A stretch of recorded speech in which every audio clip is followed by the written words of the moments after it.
आज हम पढ़ेंगे अपवाह द्वारा चालन। इससे पहले हमने रेक्टिफायर में दो प्रकार पढ़े थे, half wave rectifier, full wave rectifier. इसके बाद में हम पढ़ रहे हैं आज का टॉपिक अपवाह द्वारा चालन।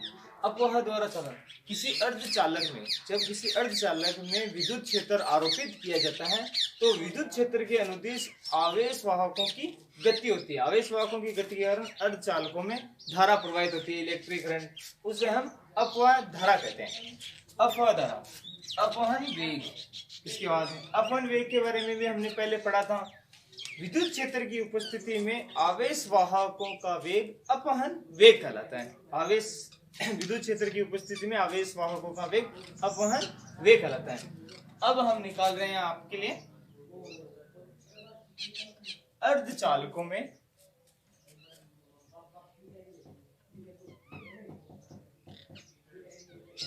अपवहन वेग निकालने के लिए हम एक अर्धचालक छड़ लेते हैं। एक अर्धचालक छड़ जिसका क्षेत्रफल A है और लंबाई L है। इस छड़ में एकांक लंबाई में, इस छड़ की एकांक लंबाई में आवेशों की संख्या n है। आवेशों की संख्या n है। क्षेत्रफल अनुप्रस्थ काट क्षेत्रफल A है। इसमें E विद्युत क्षेत्र आरोपित किया जाता है तो विद्युत क्षेत्र के विपरीत दिशा में, विद्युत क्षेत्र के विपरीत दिशा में आवेश वाहक गति करते हैं।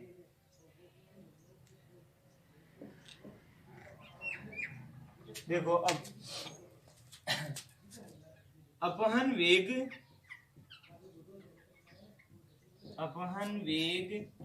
ज्ञात करने के लिए अर्धचालक की एक छड़ लेते हैं जिसका अनुप्रस्थ काट क्षेत्रफल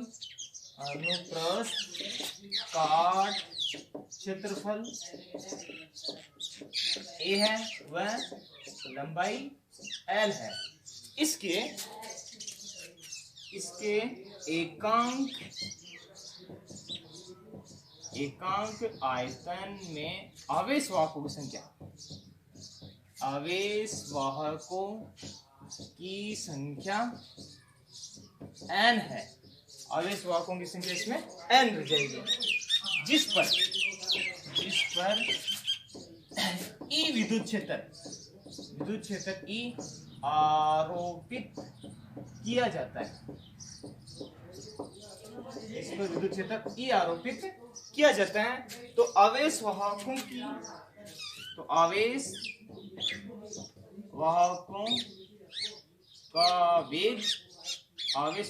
वेग विद्युत क्षेत्र E के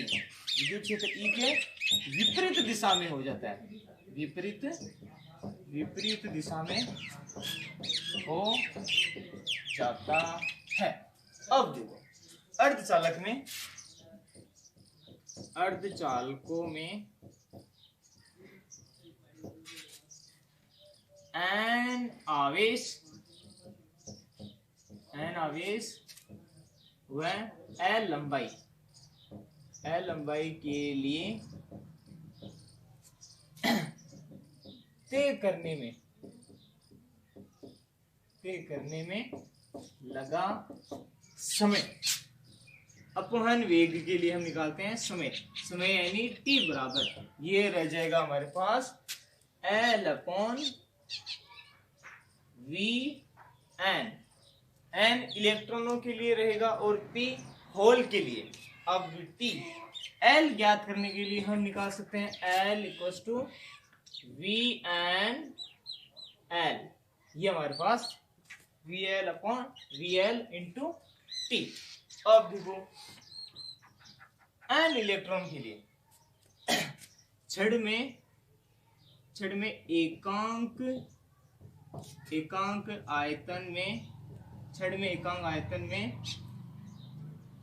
इलेक्ट्रॉनों की संख्या ये रह जाएगी हमारे पास n है, तो रह जाएगी कुल आवेश वाहकों की संख्या, आवेश वाहकों की कुल संख्या, ये कुल संख्या रह जाएगी उसकी छड़ की लंबाई और क्षेत्रफल के लिए NLA। अब आवेश वाहकों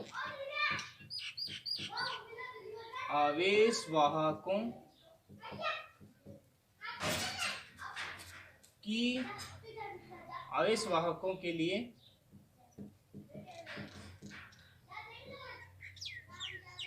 कुल संख्या, आवेश वाहकों के लिए कुल संख्या ये रह जाएगी हमारे पास L का मान हम यहां से निकालते हैं N T के सापेक्ष, तो ये रह जाएगा NA, L की जगह हम लगाते हैं VNT। अब प्रति एकांक के लिए हम निकालते हैं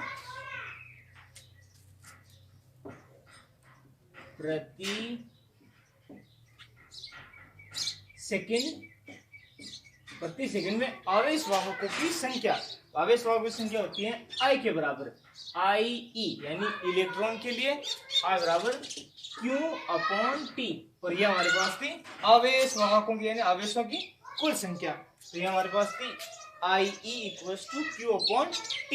तो IE = Q का मान हमारे पास रह जाएगा NaVnT और अपॉन T, तो ये हो जाएगा IE = NaVn। ये हमारे पास प्रति सेकंड में विद्युत धारा का मान रह जाएगा। अब देखो इसके साथ में आगे का धारा घनत्व के सापेक्ष निकालते हैं अपमान वेग।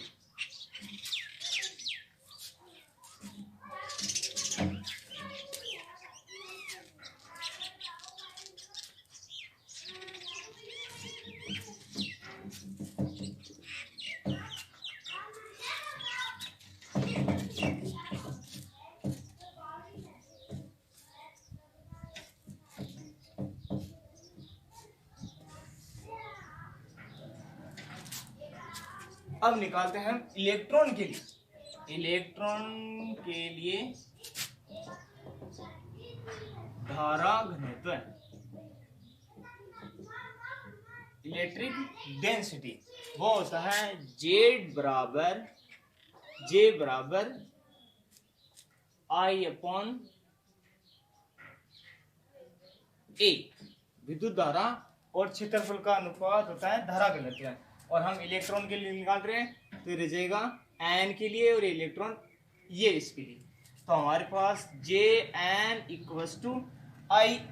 IE की वैल्यू हमारे पास थी NeVn। यहाँ पर इलेक्ट्रॉन और अपवहन वेग दोनों ही नेगेटिव रहेंगे, तो इनका मल्टीप्लाई है वो पूरा का पूरा पॉजिटिव में आ जाएगा Ne/A के लिए, तो ये आपका धारा घनत्व रहेगा Jn = NeVn।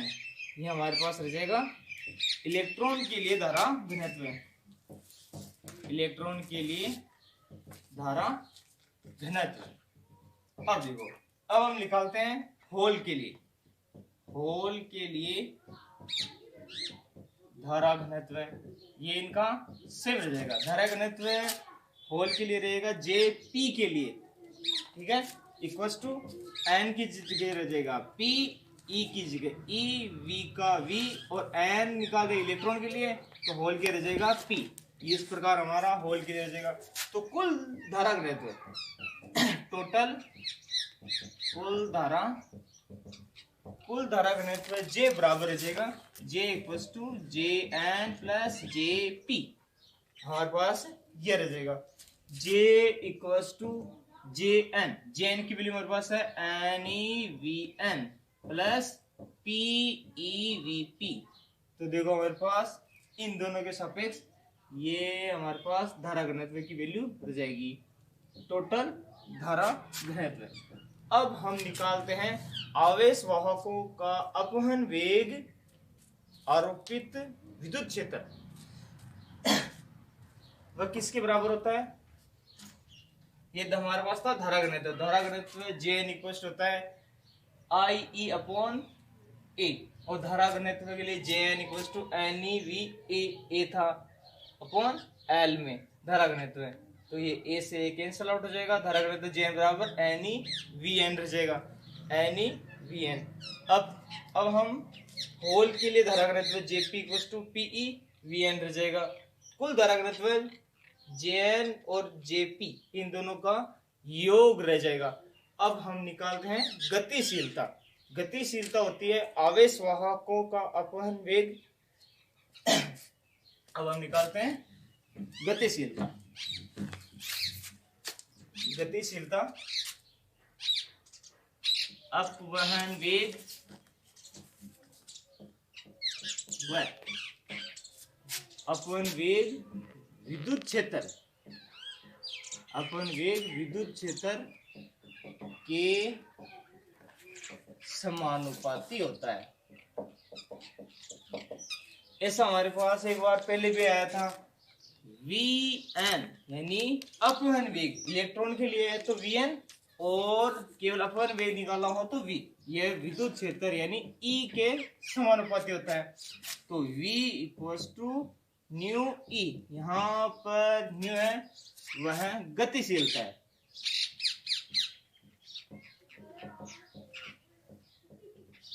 अब देखो गतिशीलता होती है, गतिशीलता होती है ये देखो E नीचे आ जाएगा तो V अपॉन E, यानी अपवहन वेग और विद्युत क्षेत्र का अनुपात गतिशीलता के बराबर होता है। अब देखो ये हम दो के लिए निकाल सकते हैं।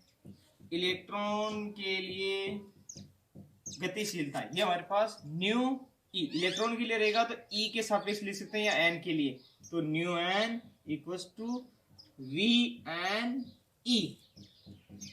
और होल के लिए निकालना हो तो देखो होल के लिए रह जाएगा, होल के लिए nu P equals to VP upon N। ये इलेक्ट्रॉन के लिए, यह होल के लिए। तो अब हम निकालते हैं धारा घनत्व जो हमारे पास पहले था। धारा घनत्व, अब इन दोनों में धारा घनत्व हमारे पास क्या था? J इक्वल्स टू हमारे पास था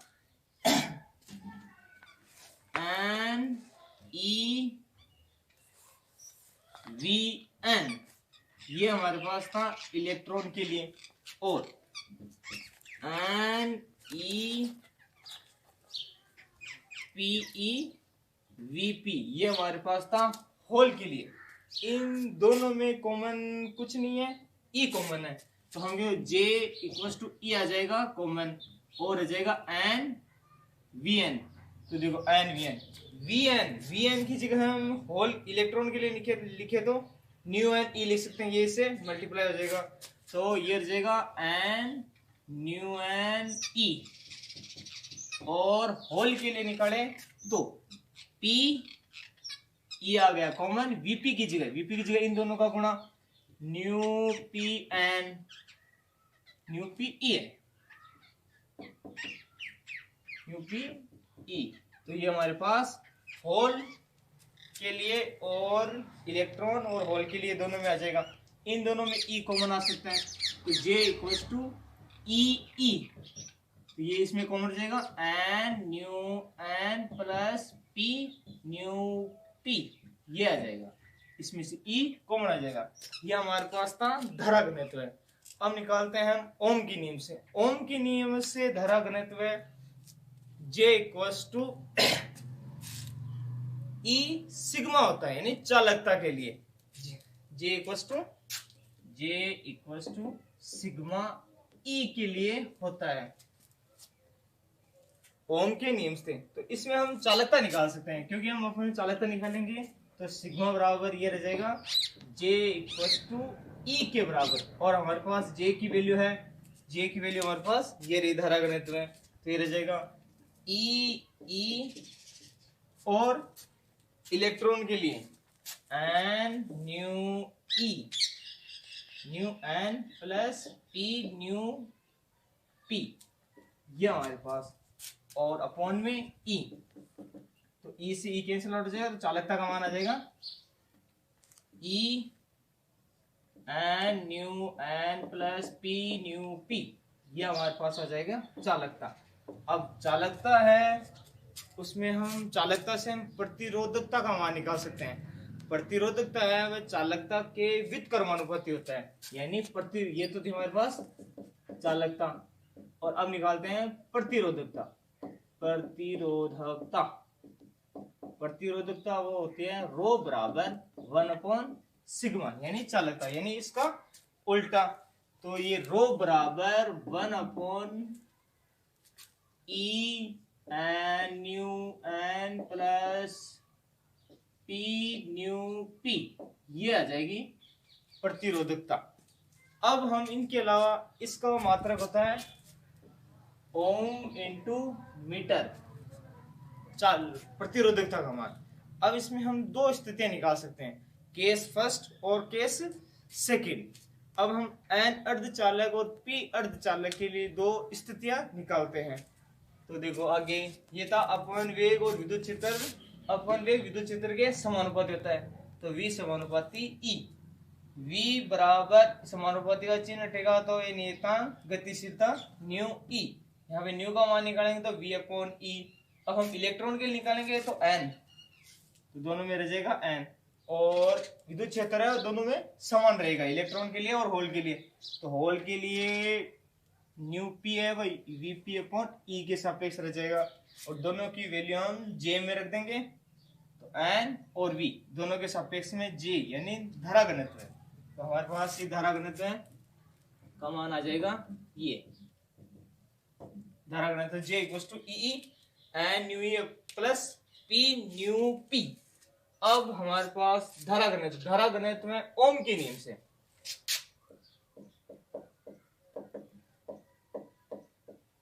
धारा घनत्व में ओम के नियम से J = सिग्मा E होता है। तो हम सिग्मा की वैल्यू निकालेंगे तो E आ जाएगा नीचे, तो J/E, ये रह जाएगा J/E। तो सिग्मा बराबर E, और J की वैल्यू हमारे पास ये रह जाएगी जो हमने यहाँ से निकाल दी E, और E से E कैंसिल आउट हो जाएगा, सिग्मा बराबर यानी चालकता आ जाएगी E N nu plus P nu P, ये हमारे पास चालकता हो जाएगी। अब प्रतिरोधकता है वह चालकता के व्युत्क्रमानुपाती होती है। अब हम दो केस निकालते हैं, एन अर्धचालक के लिए और पी अर्धचालक के लिए।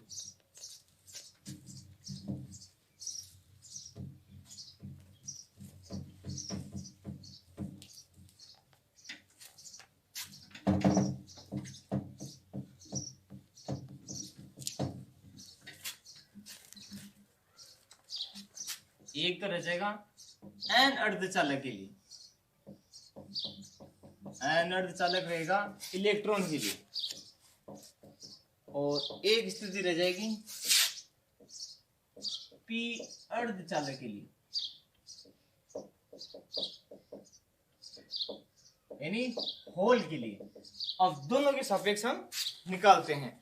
एन अर्धचालक के लिए एन एन यानी ये वैल्यू एन एन है, वह वैल्यू हमारे पास रह जाएगी एन डी के बराबर, और इस एन अर्धचालक में एन एन यानी एन एन अर्धचालक में एन एन की वैल्यू तो एन एन की बराबर जाएगी, और इसमें एन पी की वैल्यू ये रह जाएगी 0, यानी एन अर्धचालक में एन पी की वैल्यू 0 रह जाएगी। तो हमारे पास सिग्मा एन की वैल्यू जो हमारे पास थी, अब एन पी यानी होल के लिए पी की वैल्यू 0 रह जाएगी। तो चालकता हमारे पास जो हमने पहले निकाली थी ई एन एन पी और न्यू के सापेक्ष रह जाएगी एन के लिए, ये हमारे पास चालकता रह जाएगी ये वाले में। और पी अर्धचालक के लिए जो पी एन की वैल्यू थी वह एन डी के बराबर रह जाएगी। इसमें पी अर्धचालक में पी पी की यानी होल के लिए इसकी वैल्यू रह जाएगी 0, होल के लिए इसके मान 0 रह जाएगा। तो होल के लिए चालकता का मान है वो हमारे पास रह जाएगा E N D nu P, इसमें इसका मान 0 हो जाएगा, इसमें इसका मान 0 हो जाएगा। तो ये आपकी रहेगी केस फर्स्ट और ये रहेगी केस सेकेंड। अर्धचालक में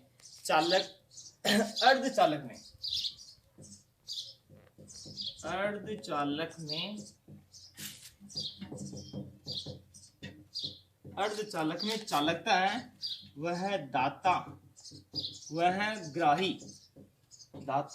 ग्राही इलेक्ट्रॉनों या परमाणु की संख्या।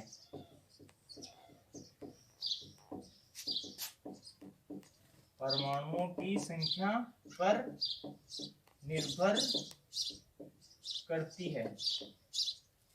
ये रहेगा हमारे पास अर्धचालक की जो चालकता है वह परमाणुओं की संख्या पर निर्भर करेगी। और ये हमारे पास केस वन और केस टू, ये दो पी अर्धचालक के लिए, पी का मतलब इलेक्ट्रॉन के लिए, और पी अर्धचालक होल के लिए एंड इलेक्ट्रॉन के लिए रहेगा।